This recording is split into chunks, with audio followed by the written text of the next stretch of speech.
Hello, everyone. I'm going to start our broadcast. Looks like we have our guest.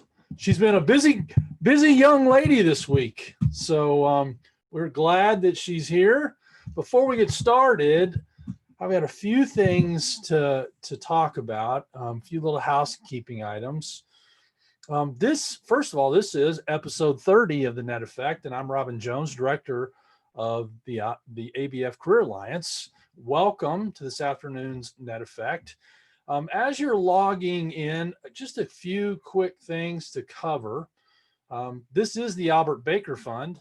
If you have any questions about the Albert Baker Fund, you can go to the albertbakerfund.org website and click on any one of the tabs. If you click on the Apply tab, you'll see many of our programs, and so that's where our information lies. If you're unable to see me for some reason, you're trying to log in, make sure that you've downloaded and are running the Zoom app. Do me a favor and open your Q&A button. If that's down at the bottom of your screen, it's on a little toolbar, and it just says Q&A. If you would, please just type in who you are and where you're from. Make sure that the Q&A is open. Hey, Gabe, thank you, sir. Appreciate that. From Benicia, great. Looking forward to that. Steve, thank you. Hey, Steve Abbott, nice to see you on there. Great, thank you. Looks like it's up and running. Nice. Good. So it looks like all the technical stuff is working. If you have any questions or you have any difficulty, reach out to me through Q&A and I'll see what I can do to help. Our chat box has been enabled. So we're not communicating through chat this afternoon. It's all through the Q&A. So if you have any questions, like I said, and if you have questions during the webinar, that's great. Put them in the Q&A and I'll get to them as we move through this afternoon, and they may have to wait till the end, but if not, we'll try to get them in when we can if it's appropriate. So be sure and ask our speaker questions. We all love to have those.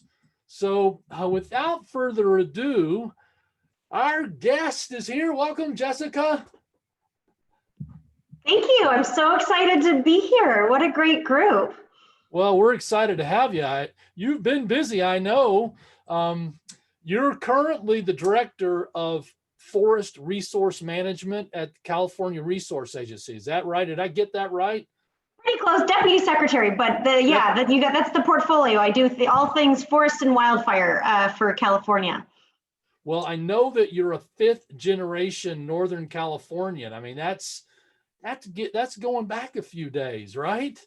Yeah, since the late 1800s, our family came over and covered wagons and landed here in the Sierra foothills.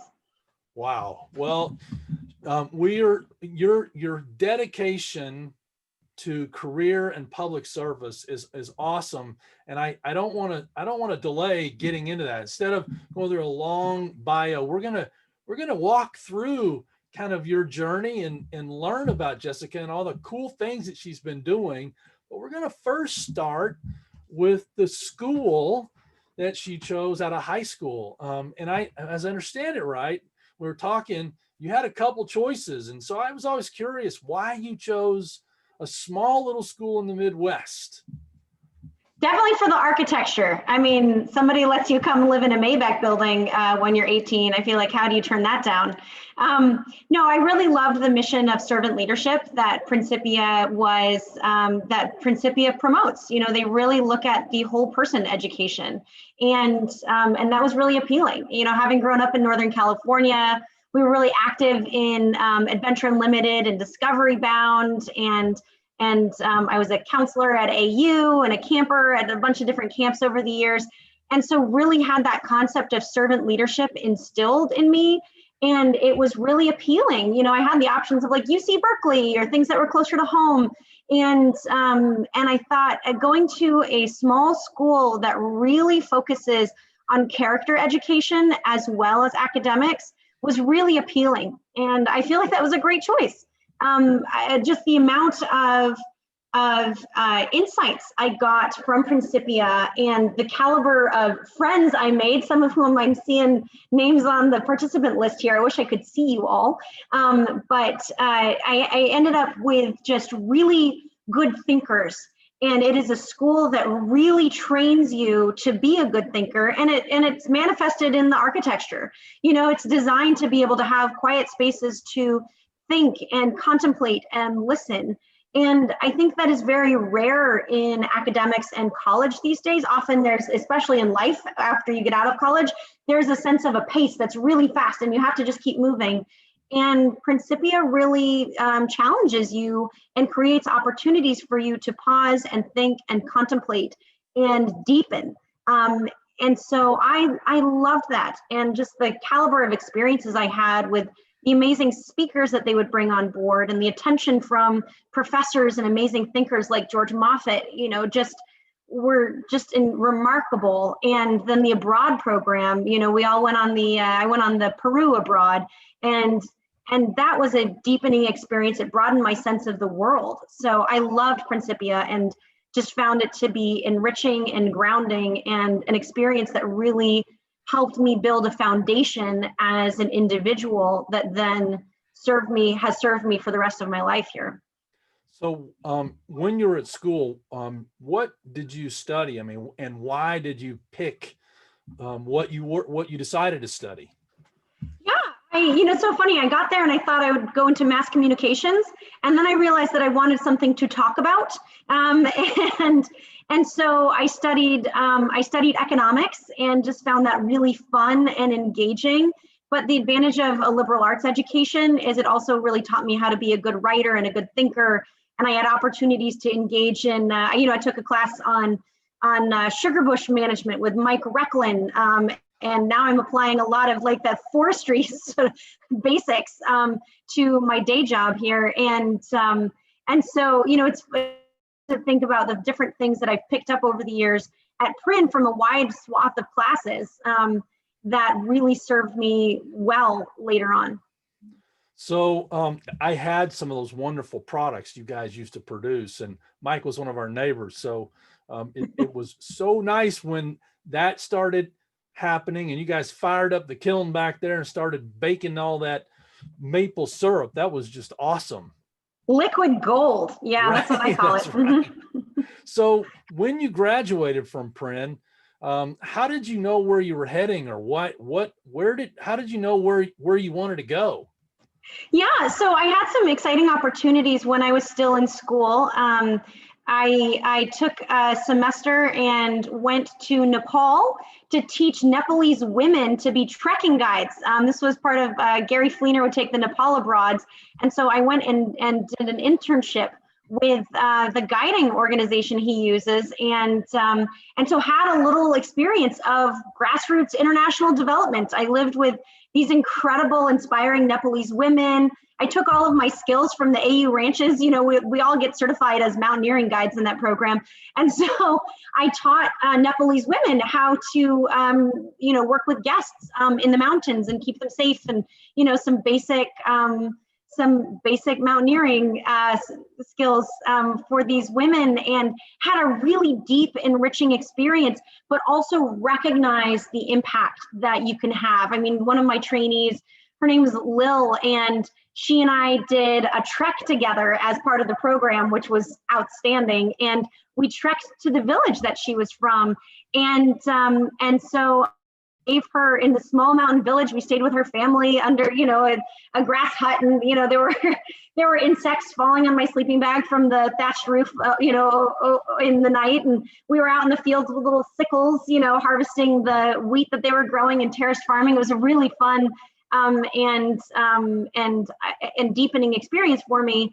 And Lil she was illiterate. She couldn't read. She had never been educated. We were staying with her sister and her 10-year-old niece, and she took her entire salary from her first job ever that she had earned as an independent woman, and she gave it all to her sister so that her 10-year-old niece could go to school. Wow. And she said that this experience had taught her how important it is for a girl to have an education. and her niece would not have had an education otherwise. So just thinking about it really helped me understand what a big impact we can have when you empower people and give them skills and tools. And so I thought, this is what I want to dedicate my life to. I really thought foreign aid and international development was where I wanted to go. And immediately after Nepal, I went and took an internship. Yeah, that's the Three Sisters Adventure Trekking. You can see what I look like as a tall person. Right. But after Nepal, I went to Ethiopia for the summer and worked with Save the Children. And it was a famine, and it was what we call a green famine, where the rain had come at the wrong time, and so the crops hadn't produced. And so it's green all around you, but everyone was starving. It was very startling. And so what I realized is that there's deep structural reforms that you could make. And we started seeing those investments and the shifts change that summer in Ethiopia. They redefined their public land process, where they started giving all of the farmers 100-year grants and land titles, so that even though it was a socialized land system, and farmers had no incentive to be able to, or no resources to be able to put in the irrigation systems that would make them not susceptible just to whenever the rain happened to fall. They then took those land titles, those 100-year land titles. They were able to then take that and use it to get access to capital, like bank loans, to then make the irrigation investments into their land. And you haven't really seen any intense famines in Ethiopia since. And so that got me thinking about the impact that policy and wise policy can have. And so I really wanted to go into foreign aid and development. And so that's what I did. After college, I applied to the U.S. Agency for International Development, and they offered me a job right on the spot. And would you be interested in going to Iraq? And I said, this was early 2005. And I said, no, thanks. And so they said, well, why don't you work on the Iraq desk in our Washington, D.C. office? And so I said, well, that sounds interesting. And so they made me a junior officer. I was the information officer, and I was writing up all of the Iraq programs and sending like a memo to the president every week. It was very exciting for just being out of college. And then they said, hey, your counterpart in Baghdad is injured. Can you fill in for a month? And so I went over, and a month turned into a year and a half. So I was on the ground in Baghdad from 2005 to 2007. That's hot time over there. It was pretty wild. It actually got significantly worse while I was there, and then got better after. So I'm not sure what impact I had. Yeah, well, it sounds like that was an incredible experience for you. I mean, going right in the middle of all that, and having to deal with the fact there's a lot of things happening. It's a totally different culture. You're pretty, fresh out of school.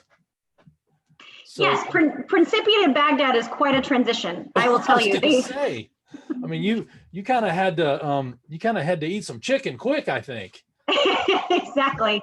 Yeah, but I have to say that having that really grounded, I was very resilient, and I think it was in large part because of the foundation I had at Principia and the community that I grew up in, being able to train us to be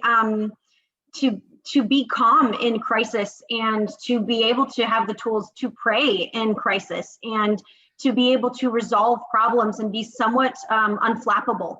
And so those were all skills that I needed on the ground there. And while I was there, I went from, I think this is an important lesson for the students who are listening here, or those early in their career, that being in Iraq career-wise definitely launched my career quite significantly, because I started out as the junior officer, but once I was there for 6 months, everyone was transitioning every 6 months or so. So I suddenly then knew how the operations in Iraq were working. I had the relationships with Iraqi counterparts, and so had a little bit of knowledge. Usually have an advantage after 6 months in a location, but in such a dynamic, high turnover place like a war zone, I really suddenly became the guard very quickly. And so they gave me more responsibility and promoted me to higher positions because I knew how to function in that very unusual dynamic. And because we had never done, as a government, we had never done current conflict reconstruction. Most of us had always, the models were for post-conflict reconstruction, not trying to use reconstruction and development as a vehicle to combat and tamp down an active war. And it was there's a lot of lessons learned there. We could do lots of seminars on it, but because it was an environment that was full of, that was being invented as we spoke, it meant that me not having experience was okay, because no one had experience for that environment or those dynamics. And so it meant that I was able to then kind of dive in. There was room for creative thinking. There was room for kind of being willing to be kind of a go-getter and have high endurance. And so it allowed me to then take on responsibility that was far beyond my age at 23, and really be effective, to the extent that you can be effective in a war zone. So when we were kind of talking earlier, you asked me to remind you about Mia Dietz. Is that right? Oh, Maya, yes. Maya, yes. Thank you. Yeah, you just saw a picture of her before. Yes. So what was funny is that there were other Principia women and Christian Science women on the ground in Iraq. I got to Baghdad the month after Janessa Gans had left, and she had been there for, I think, 18 months or 2 years. And then when I got there, Maya Dietz, who's in that photo there, our dads made the connection that we were both in Baghdad. And so we became very good friends, and she was kind of my foundation for being there. But this is us trying to bring some sanity to daily life there. We made sort of irreverent Valentine's Day cards that say things like "Kiss my Kevlar." Nice. Be my bunker buddy. Yeah. Nice. So anyway, but it was really nice to have another good thinker, on the ground, and to be supportive. And so, I think that's an important lesson too, that for our young people listening, is that really sort of making an effort to make a community wherever you are is really crucial, and being assertive about finding sort of like-minded thinkers is really important to creating that sense of family, even when you don't have a family anywhere. So anyway, I think Maya's working with Bryn now, and anyway, she's wonderful. So you also asked me to remind you about a story about human trafficking while you were over there. Yeah, this was a really moving experience I had. I had befriended the kitchen crews when I was in Iraq, and I learned. Yeah, I picked up.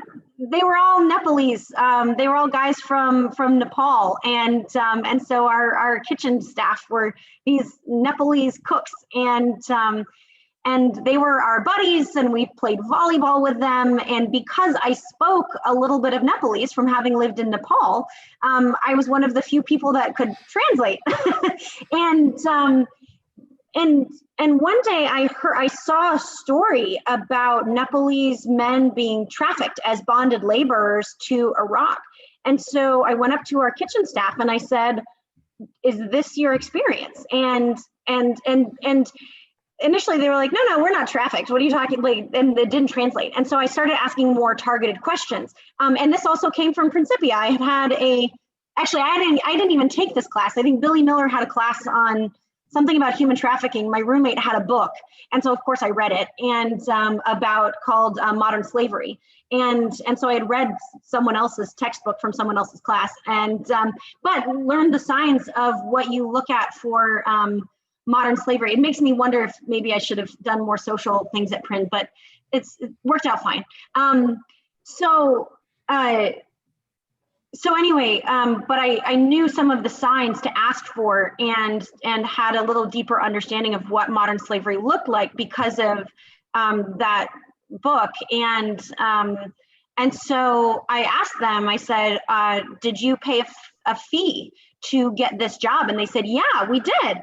And I said, do you have your passports? Can you go home whenever you want to? And they said, no, they took our passports when we got here. And I said, so is that one of the telling things, one of the telling signs? Yeah, that they're trapped. Bonded labor means that you don't have a choice to leave. Often they get duped and they pay a fee to get a job. And so their family then becomes essentially mortgaged and they are working off that fee. And so they cannot give up the job until that fine is essentially paid off. And so it's a lot of getting taken advantage of. They had been told that and I said, were you told that you were coming to Iraq? And they said, no, we were told that we were going to work at a five-star hotel in Jordan. Got off the plane in Iraq. Their passports were confiscated. They didn't get any days off. Their living conditions were terrible. And they were all lovely and cheerful. And I had lots of interactions with them until it occurred to me that I needed to ask deeper questions and understand more about their experience. And so I realized that they were bonded laborers. And I started asking around at the different facilities at the embassy and discovered that this was pretty widespread. And so all I did was alert the leadership, right? Once I alerted the leadership that this was a problem, that this was a crisis, there was a task force at the embassy that worked to resolve it. There was a 3-star general who got engaged to change these practices, because what had happened is that U.S. Contracting law is that our human rights standards and our oversight really only goes down to the second subcontract. And these guys had been subcontracted from Kellogg Brown and Root, which subcontracted to Gulf, to a group in the Gulf, which then subcontracted to these guys. And in the Gulf, bonded labor and modern slavery is very common. And so it was something that was rather shocking, but they were able to tackle it and address it very quickly on the ground, so that we did not have slavery U.S. facilities paid for by U.S. tax dollars. And the other sort of important lesson on this is that some years later, when I was in graduate school, I did my internship at the Congressional Commission for Wartime Contracting. So fast forward a couple years, I think that would have been about 2009. And so I did a deep dive project on the lessons learned from this modern slavery encounter, and sort of codified the steps that we had taken, the signs to look for, the training in place at the Defense Department, the change in our contracting oversight, so that we not only had a lot of the rules had been changed to mitigate this, but not a lot of the best practices, about making sure that we had native speakers talking to these guys, that if you have an inspector general going in to talk to make sure there's not slavery, that you're not relying the translators from the management company that has the contract. It's pretty remarkable. I mean, you think about the layers that you're talking about, that are there, and you see people that are, gaming the system because, they know where to kind of interject and find those places and exploit it. But it really is incredible to hear those kinds of, hope, just like, having people like you that can go, hey, what about this? And what about that? Just having a question, can oftentimes, bring out some truth, right? Exactly. It's really about uncovering it. And for me, it was exciting to then not only see sort of the issue resolved, but then to be in a position to actually make sure that we succinctly codified the lessons learned so that it wouldn't happen again. And so I did a training at USAID that they still train people on, what questions to ask, how we can all be vigilant about this, and to ensure that we're all watching. So yeah, because it's not glamorous, but it's policy systems, it's contracting law changes. It was a very kind of nuanced strategy to be able to make this happen. And we pulled together a congressional hearing and, brought these guys up to really answer, for how this happened. And it's, resolved. I mean, there are now safeguards and safeties in place that wouldn't have been, had we not found this out and worked on it. Yeah. I mean, it's amazing how important it is for all of us, to keep that alertness and thinking about things. And well, that's just incredible. Well, when you finished your internship and you got through grad school, you kind of just tell us where you were at that point.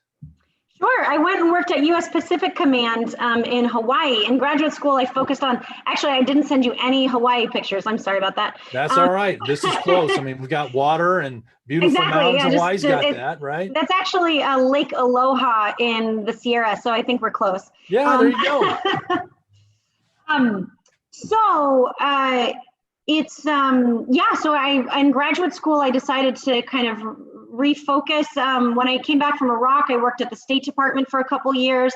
I had the Iraq budget, which got me up a lot on the Hill to, work with Congressional appropriation staff, and that was a really exciting job. And then I went to grad school at Princeton, where I focused on national security, because national security really has three pillars, which is development, diplomacy, and defense. Now, and why did you pick? Why that? Why defense? I mean, is that something that you've kind of always had? Is there something in there that says, oh, I kind of have this, I feel like this is the right thing? How come defense?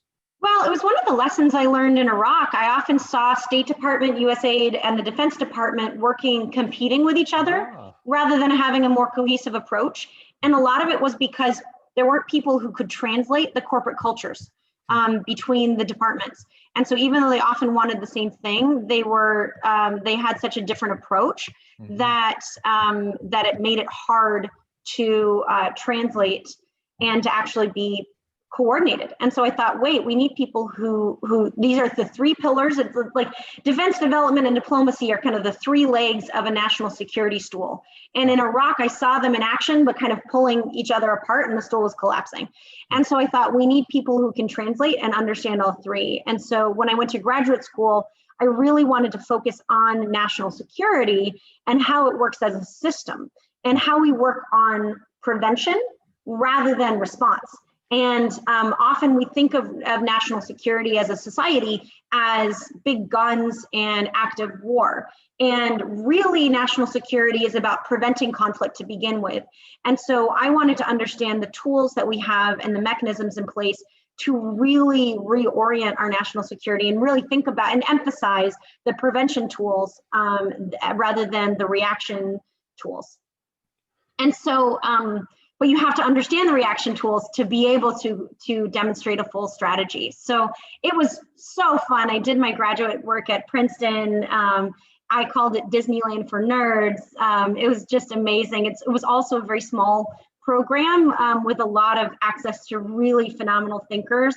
It allowed me to really digest and learn lessons from my experience in Iraq and then take them effectively forward. And so, what I found that was really fun is that, I did my thesis on US-India nuclear defense policy and went to India and, did a bunch of interviews. And because we were, coming from Princeton and we're students, we had access to like the father of India's nuclear program and their ambassador to the UN. And, wow. Just remarkable people were willing to talk with us. And so it was very fun. Then when I got hired by U.S. Pacific Command to do U.S.-India defense strategy. So I was able to take exactly what I had learned and apply it really directly. And so I was based in Hawaii, which is much better than Baghdad. I would think. and then went out to India as well.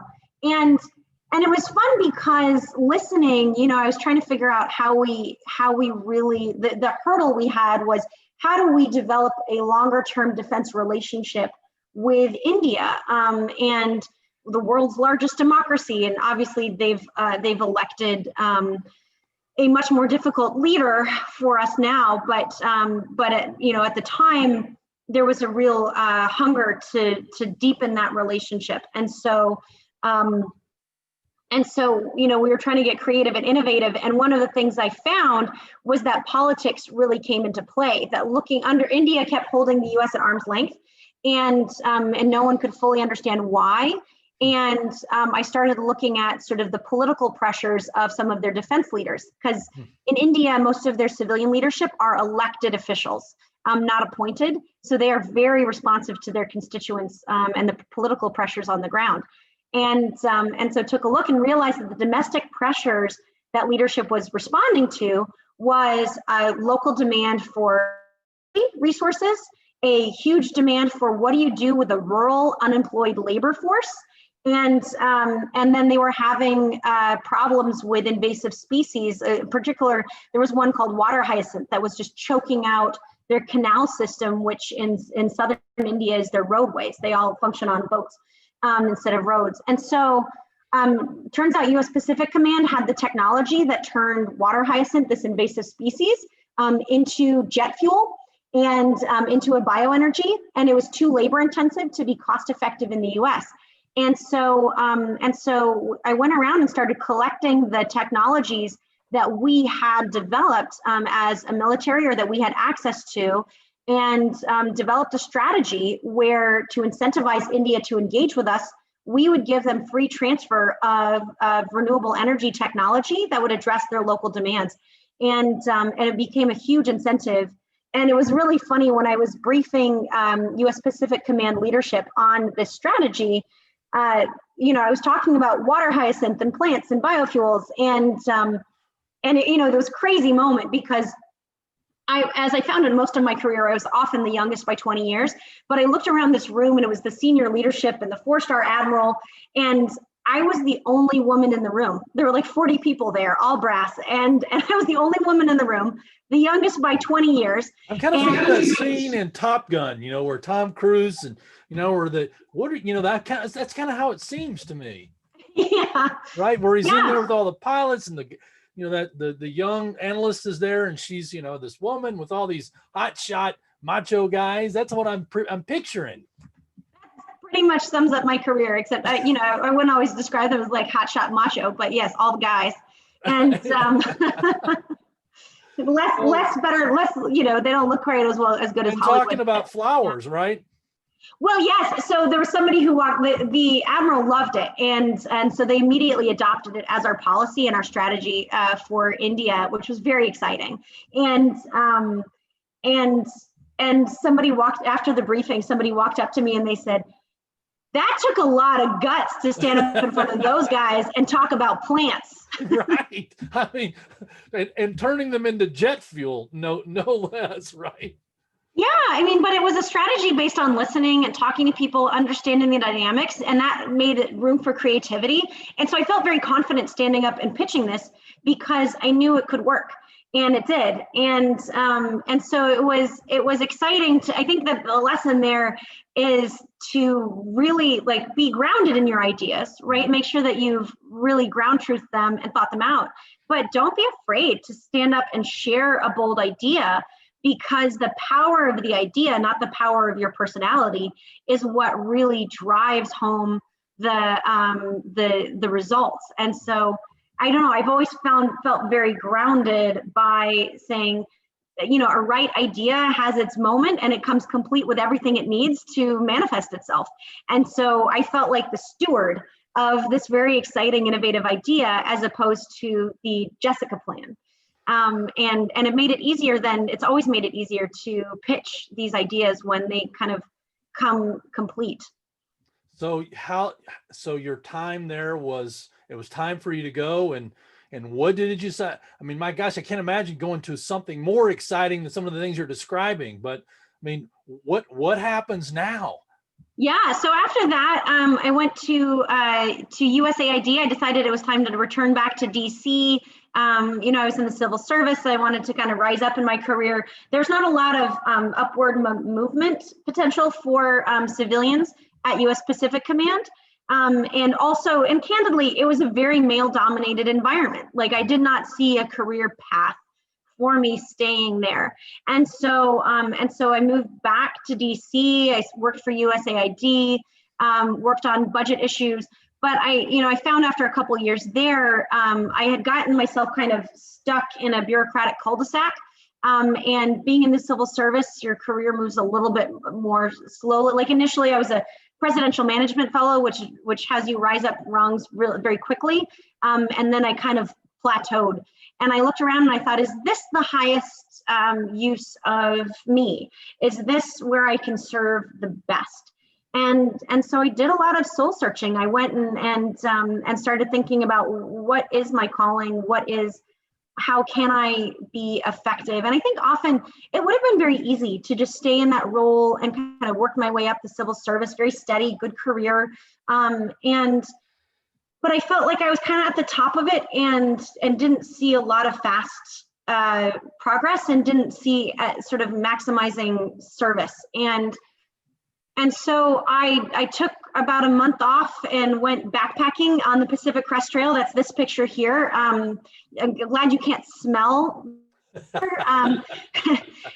yeah, I did a solo trip in the woods and completed a section of the Pacific Crest Trail. And it was amazing, but I started thinking a lot about what do I want to do that is my service and my calling. And when you have time in the woods like that, there's a lot of time to think. And I kind of mapped out, 4 potential paths that seemed really compelling. And they were pretty broad. One was, or somewhat random, I guess. One was I was really passionate about maybe working on innovative policy, but through tech companies, like Google. And another was I've always been very passionate about North Korea. I feel like that's a major issue in our society, and as a global society, having let that go. And so I thought, okay, I could go work on North Korea. So maybe join the Foreign Service and focus on that. And then, another path was looking at, it was considering potentially running for public office. That had come to me. I had met people over the years, and I thought, yeah, maybe I will go home and run for city council and start a career in public service in elected office. And another potential path was a crazy one, which was to work on a book project that my mom and I had always wanted to do together. And it was, about solving the murder of my great-great-grandmother. And so I thought, well, I've got these 4 options. And so then I took some time to do informational interviews. I've never been hesitant about just calling people up and saying, hey, tell me about your career. Let's grab a coffee. And so I kind of peeked down each of these 4 potential paths. I talked to a bunch of people in elected office, city council members in my hometown. I talked to people at tech companies about, the public policy paths there. I took the Foreign Service test and, passed the Foreign Service. So, that was an option. And then I went down to Laguna Beach where this alleged sort of murder took place and discovered, this is my great-great-grandmother. Yeah. Adele Ritchie was her name, famous Broadway actress, early feminist. And turns out our family had the story all wrong, and there was quite a mystery. And so, wow. And so it just hit me. I was like, I am writing this book. I can't let this go. I mean, it was lesbian love triangle and murder, suicide, and turn of the century feminism. And she'd been written out of the history books, and her murder she was actually posthumously convicted of her own murder, wow. Which was remarkable. And so, I don't know how you do that, but. Exactly. And so that's why I was like, there needs to be a book. And so I, went back to work and started planning for taking a year where I could support myself and become a researcher and chase the remarkable story of this incredible turn of the century feminist around the country.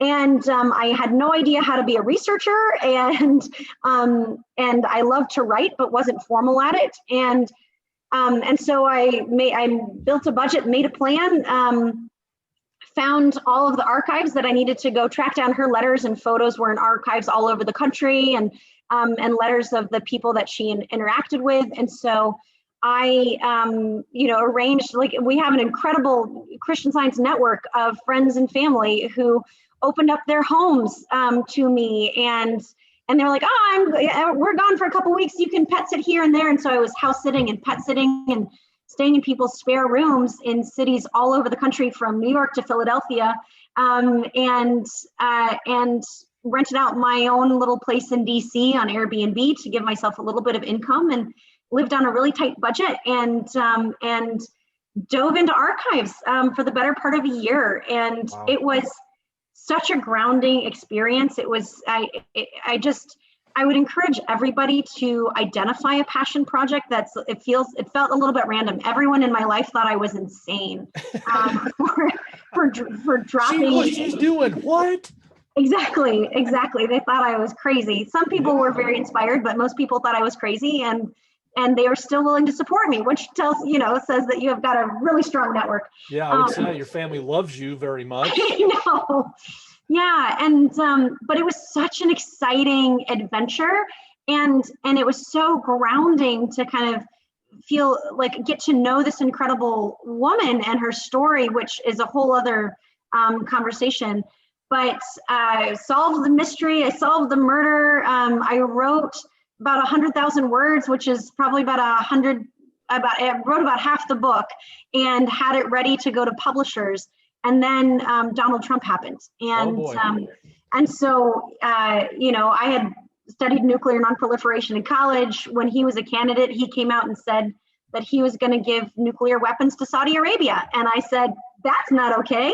And so I asked myself, what the rhetoric I was hearing out of his campaign was really disturbing to me.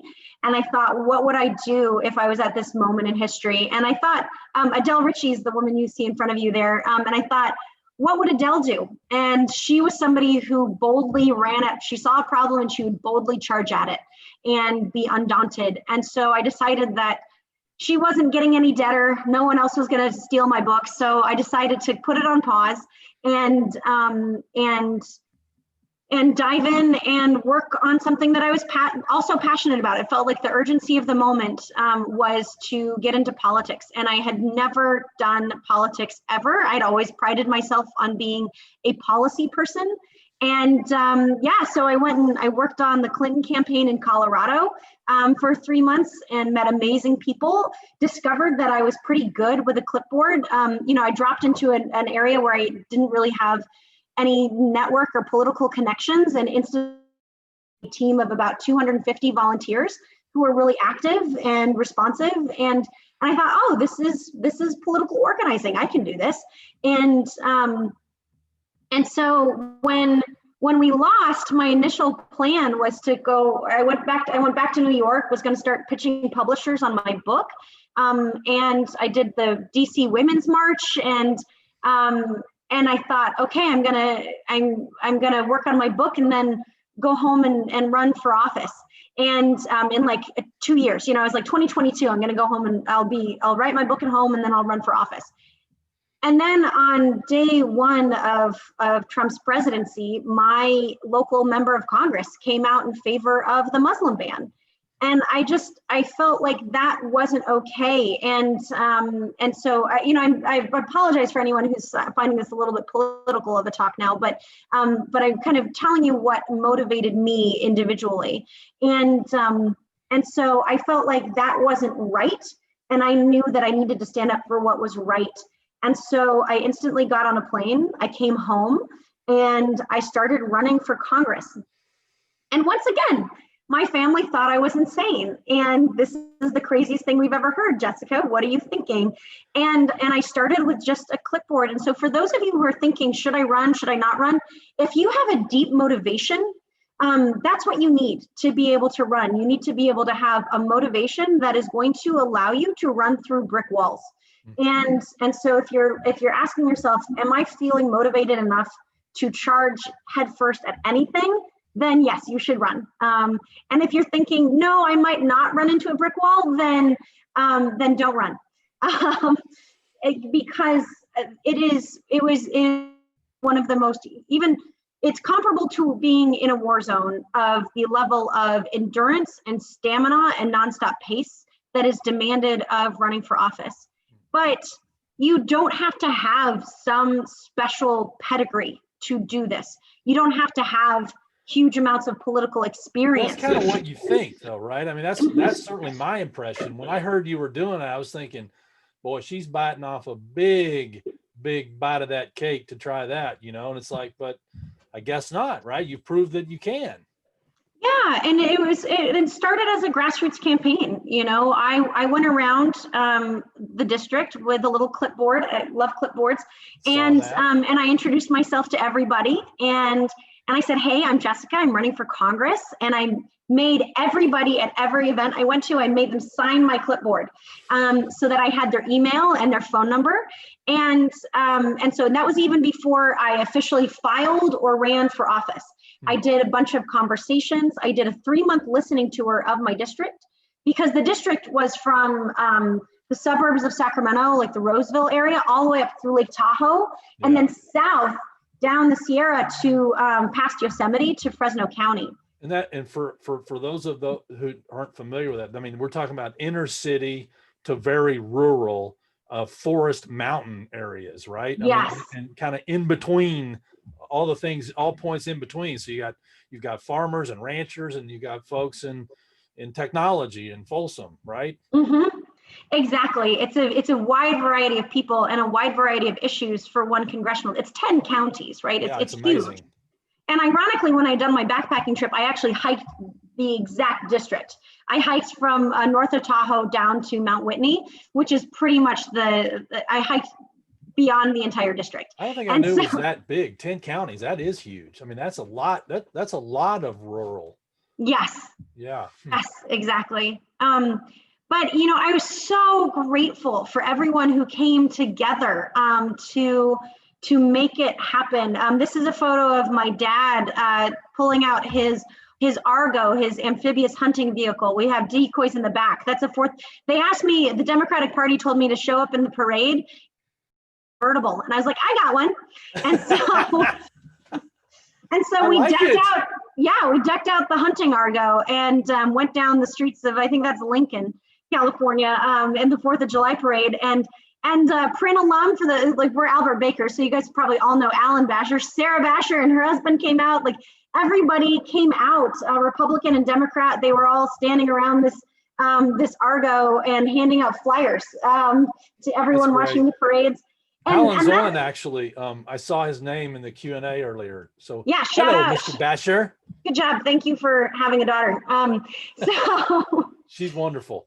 Yeah, I agree. But it was amazing to see the Principia community, the Christian Science community come together and support this effort. And it was bipartisan. I mean, it was amazing to have people come together and say, no, we want servant leadership in Congress.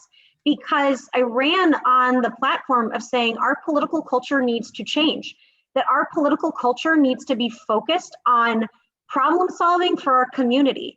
It needs to be able to be focused on listening to the concerns of our neighbors. Because often people have very different talking points, but the solutions are the same. And I found that when I could talk to people about the real issues that were impacting them, as opposed to the political one-liners that get people riled up, it was a much deeper conversation, and it was a much more constructive place to be. And even more so, our nation needs real healing. And it was very exciting to see a campaign that was run on this concept of listening to a community, standing up for a community, and trying to rally people around inspiration rather than fear. And it had a huge impact. We had a 6-person primary. I got through that, and then we had the general election. And although I lost in 2018, we had an 18-point swing in the district. So it was one of the largest swings in the country. And it was really inspiring to see the number of volunteers. And it's like our final weekend, we had 5,000 people on the ground in the district, out knocking on doors, talking to voters all over. And they reached over 300,000 voters just in the final last days of the campaign. So it was a grassroots movement. And it's funny, even though I lost, it didn't feel devastating. And so I would encourage people to run when you are running on a mission and feeling like you have to work on inspiration. The running for office felt like a calling to me. It really did, because it is a tough slog. It's an inspiring. It's like running ultra marathons back to back to back to back, and And so you have to be, it's very like motivating, but it's also very exhausting. And it felt like a calling. There was just no doubt in my mind that that's what I needed to be doing. And it felt like such an inspiring way to engage with the community.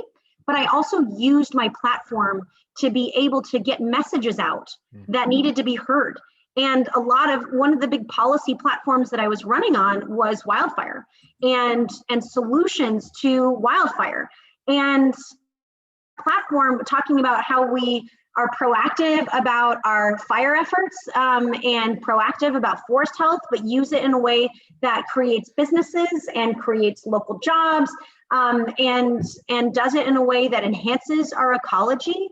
This was a really strong strategy that helped create an approach that then got picked up. So the governor was then started using that strategy, and then he hired me to then execute my own strategy that I had run on. And so while running for office didn't result in me being in Congress, it resulted in me being able to deliver on the ideas that I had heard, digested, and had been advocating for in this community in a way that is probably more impactful for the community than had I been a member of Congress.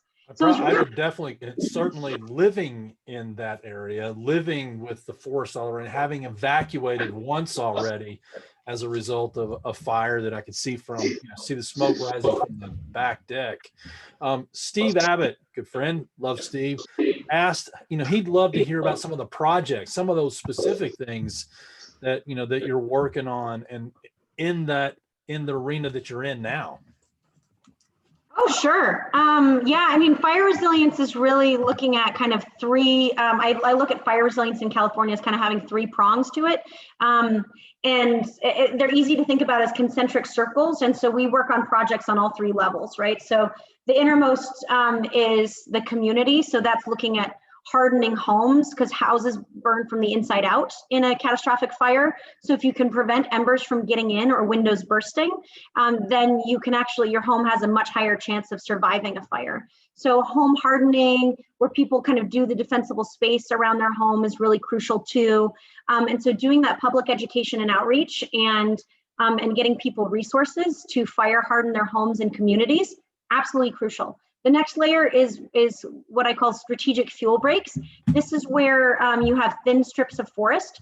That's a picture you actually see there. These are National Guard crews and California conservation crews working on a strategic fuel break in Colfax.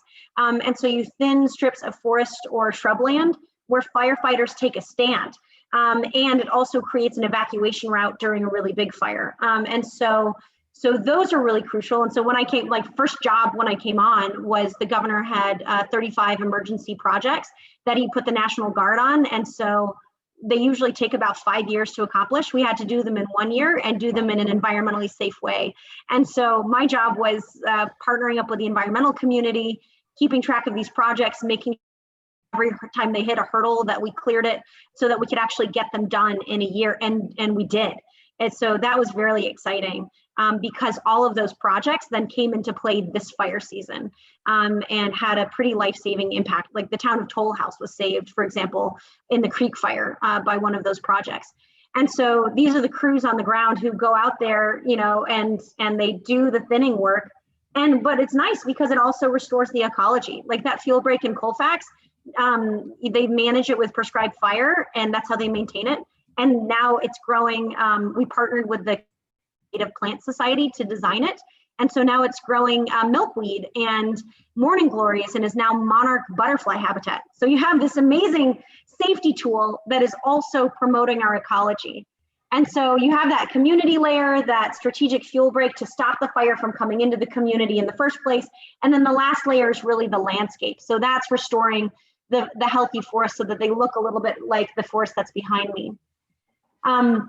So I guess that brings us to kind of the last slide here, which is, how do we really do service? How do we service orient our lives? And so when COVID hit, I started thinking about what can I do outside of my day job that is also helping keep communities safe and address the need here. And what can I do with some of the skills I learned on the campaign, which is like fundraising and mobilizing, that could help make police food program. I wanted to help out in the ag sector somehow. And so they told me about Hmong refugee farmers in the Central Valley. There's about 1,800 of them whose farms were at risk of going under because they lost their markets because of COVID. And so how do we keep them afloat? And so I talked to the UC Extension down there.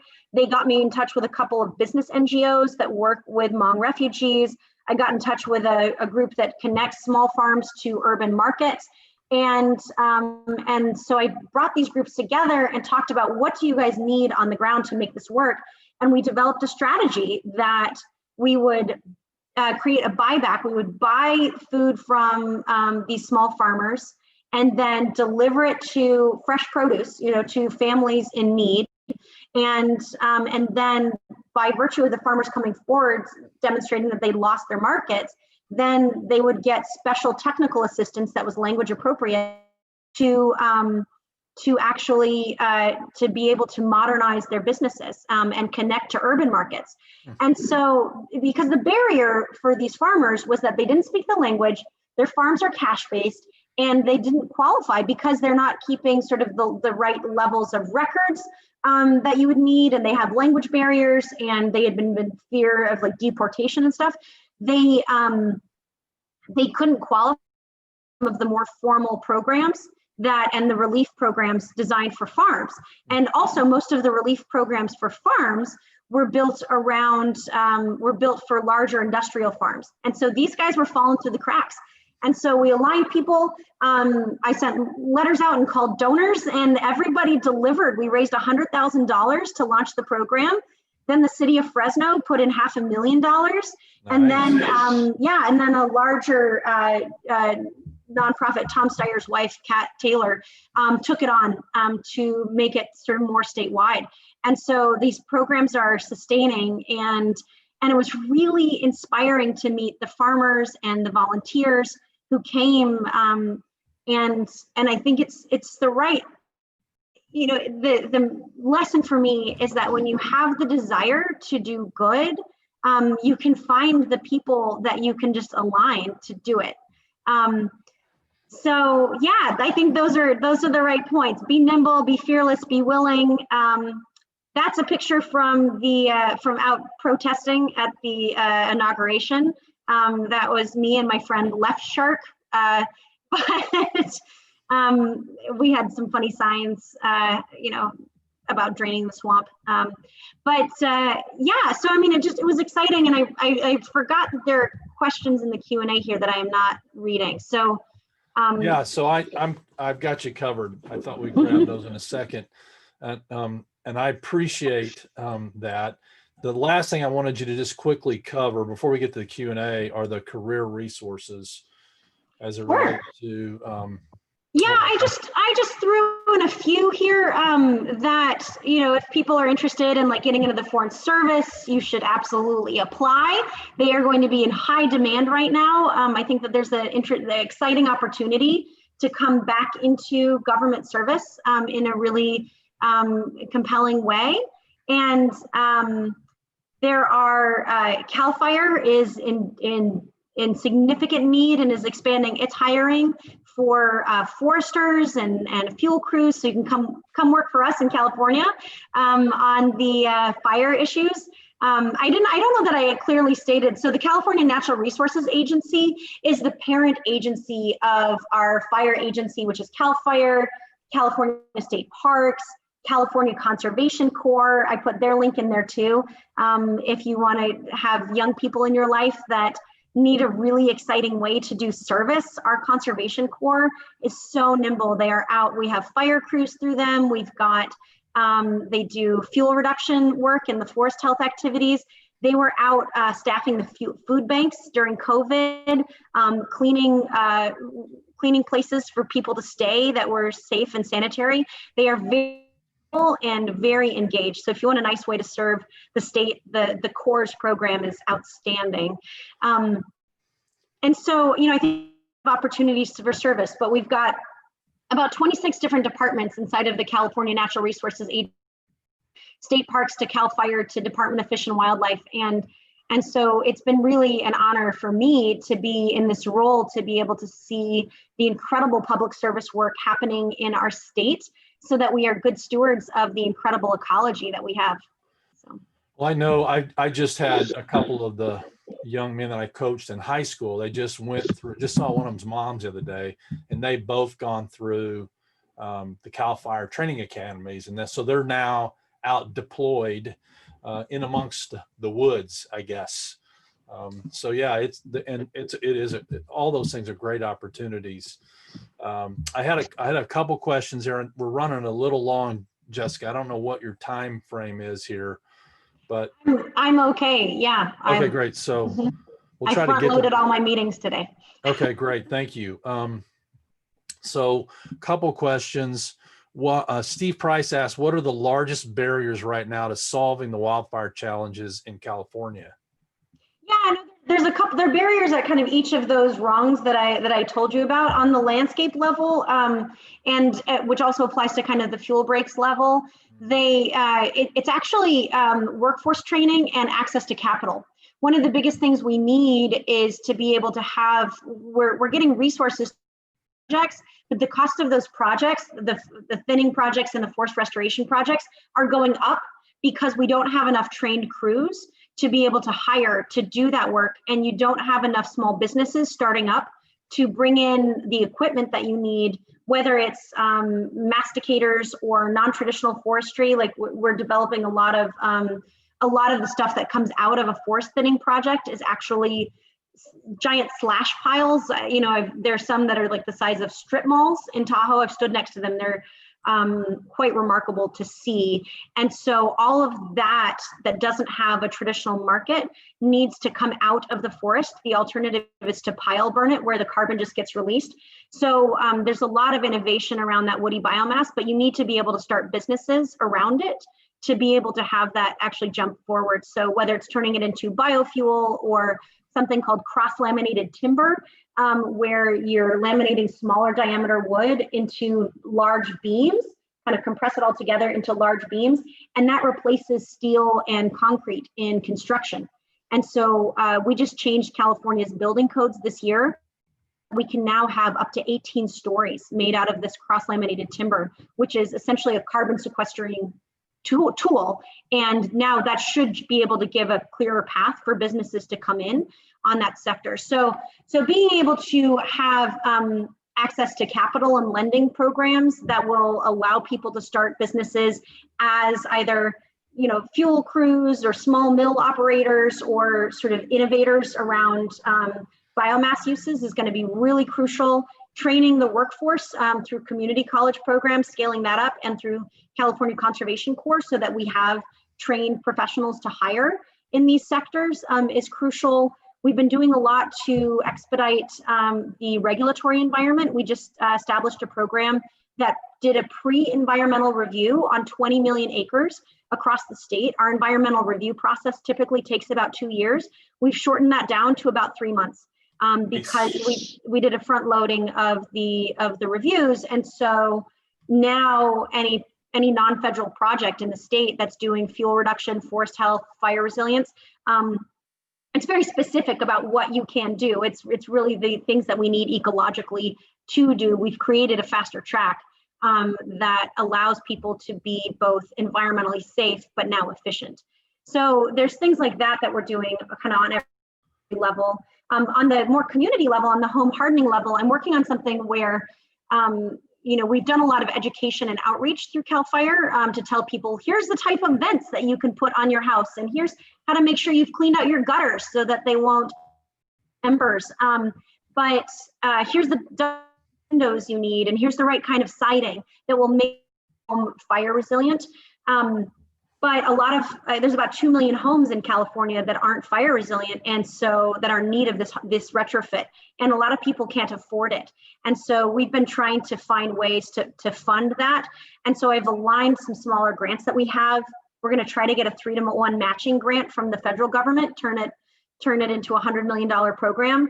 And then I've aligned the California fire schools, who do a lot of in identifying what's needed, with Habitat for Humanity. We've reached out to and the California Conservation Corps, so that we have a full program where we can actually start community volunteer activities around the home retrofits in these areas. So, often a lot of what I'm doing is aligning the right people to be able to deliver a more effective result. And so that's, a fun part of the job. But there's a lot of innovation in this sector because the crisis is so urgent. And so we're really focused on solving it. But I was grateful we developed a strategy with the Forest Service that they signed in August. And I was very proud of the fact that, we signed an agreement with the Trump administration in which the number one principle of the agreement was utilize science. And so we're really focused on practical and long-range thinking with our approach here. And there's a lot of collaborative partners on the ground to make this happen. So, there was a question that came in early, and it was, how is your morning routine? I mean, what do you do? I'm hearing all these things that I got to do these other things when I'm not at work. I got all these other things, all these projects. So how do you run your life? Yeah, so I fortunately am a morning person. I wake up early, and so I'm usually up by 5 or 5:30. And I try to plug out some of the more passion projects. I either do work emails during that kind of quiet hour with like tea, and or I try to do some of my passion projects. So some of the work I was doing around the election, I would get up early in the morning and send out emails. My work on coordinating that farm project, that was early in the morning. I did during the campaign campaign cycle, doing sort of post-election scenario planning, and so brought in a lot of officials and experts and designed a simulation for sitting officials to be able to kind of map out how we're going to react to the scenarios that we're seeing play out right now.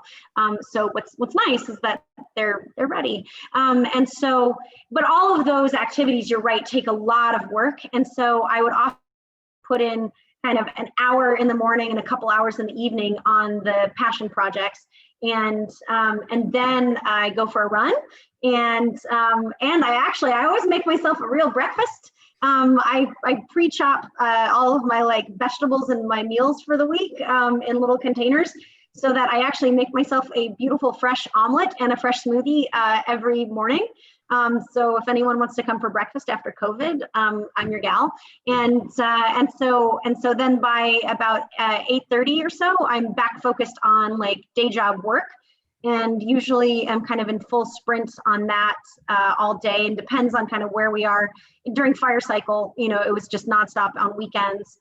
And when it's not crisis mode, I usually can have kind of weekends to work on other things. But it's, it'd be nice to have a little bit more of a life. I keep thinking that someday the crises will stop and that I'll get to go to brunch, but that's not happening right now. But, it's during the campaign cycle, since Labor Day, many of you who follow me on social media will have seen that I was hosting phone banks. I was doing sort of phone banks and call time for elections. I try to do about 2 hours a night on that. So it's a lot to take on. It's pretty full, but productive, and just really nice to, I don't know, it feels nice to be able to kind of see results from service. It's really, I think one of the challenges is when you work really hard at something and it doesn't work. And it's important to be able to do that too, to know how to kind of, when you get the wind knocked out of your sails, to be able to kind of dust yourself off and keep going. I feel like my analogy is actually a Mary Baker Eddy one, which is be like grass. that there are days when you will get stomped on. It is not all success. It is actually, the successes are exciting, but you often get stomped on quite a bit to get there. And so there are days when your projects blow up or nothing goes right, or it feels like you've hit hurdles, and it feels like a giant boot is standing on you. And that's when you have patience, and you're not impressed by it, and just having that sense of patience to just wait for that boot to lift and then be like grass and just spring back. Because I think that's why it's so crucial to have this strong foundation. That when you have a foundation of service, of listening, of loving your fellow man, of trying to be solution oriented and a servant to all mankind, that foundation then enables you to put anything on top of it. I feel like I've reinvented myself several times from the exterior is what it looks like, but it's really just building different scenarios on the same foundation. And so I think having that strong foundation and that continuity has been really key to the resilience and the capacity to be able to live up to our service. Well, and real quick, last question. Do you see yourself moving back overseas and, doing some of the international work? Kind of what are your thoughts about that? I don't know. I think what's exciting is I think there's a lot of opportunities. I could stay home and run for office again. I could serve, continue to serve in this capacity. There'll be options nationally. And so I think the question is really about how do we serve the best, and so I feel like so much of my career has been based on listening. And, it's like every step I've taken that's been a really sort of foundational, exciting step has been one that I did based on being like, I don't think I should do that, but I'm doing it because I feel like it's a calling and I am being told. And so being willing to listen and be open and be expansive about your thinking. Like I would have never run for Congress if I hadn't been doing the book. And if I had been still in my civil service job in DC, it would have been much harder and more difficult for me to think, okay, I'm going to drop that and go home and run for office. But because I was already nimble on the book and had done a little bit of political organizing, I thought, oh no, this is the calling, and I see the tools I have to do that. I mean, even in the book, being on the road, for a couple years with it prepared me for, I had to be on the road almost the whole time I was running for office because the district was so big. And it just enabled me to be fine living out of a suitcase, day by day, in different, I basically stayed in everybody's guest rooms throughout my district. It's a nice way to really know a community. But I mean, just being on the road that much, because you can't drive back 4 hours every night. And, Sure.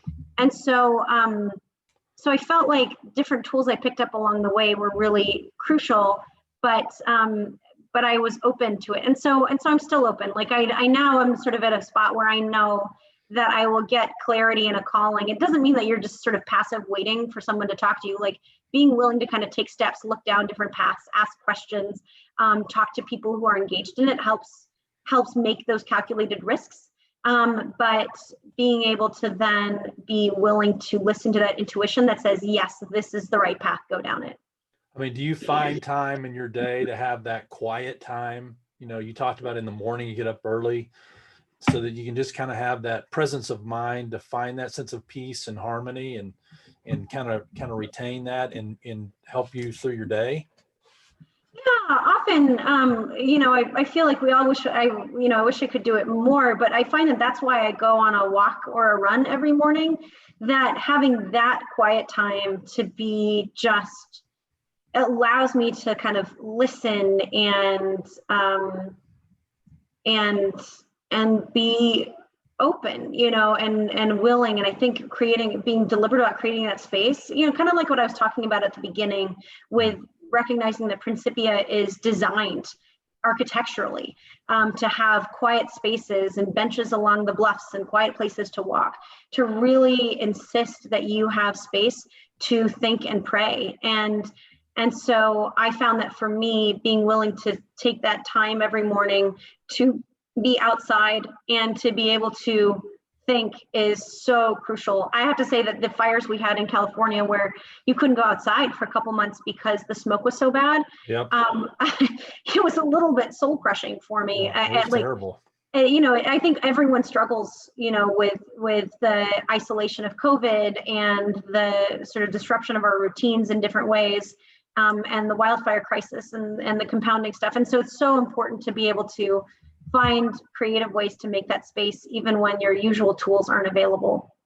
Yeah, well, it's incredible. And the work you're doing is really incredible. I launched our poll, so I appreciate those of you that have completed. Those of you who haven't, take a moment and finish and complete that poll so we can kind of gauge where we are and how we're doing. We really appreciate seeing that every week. You've been remarkable. We appreciate you so very, very much for taking the time out of your busy day, coming back from Arizona, all that election stuff going on down there in the heat of the battle. You never miss one of those, do you? I know. I feel like I'm a little worried. I'm the person, somebody described me as the person who runs toward the fire. And I was like, now I'm in a fire job. So it's a little bit literal. Yeah. I mean, someday it's going to have brunch. Well, we appreciate everyone that's been listening in the sweet group from Fern Lodge. We appreciate you so much for joining in. Everybody's been remarkable today. Thank you for your questions. And all the good work that folks are doing out there. If you have questions about, you know, if you're trying to find what am I going to do next, or how do I find what jobs might be open out there, I'm not even sure where to go now because things have happened. We have great tools and resources at the Albert Baker Fund's Career Alliance. And specifically in the College to Career Roadmap, we've got some specific tools. The occupational handbook, my next move, and then the job search log. Terrific things.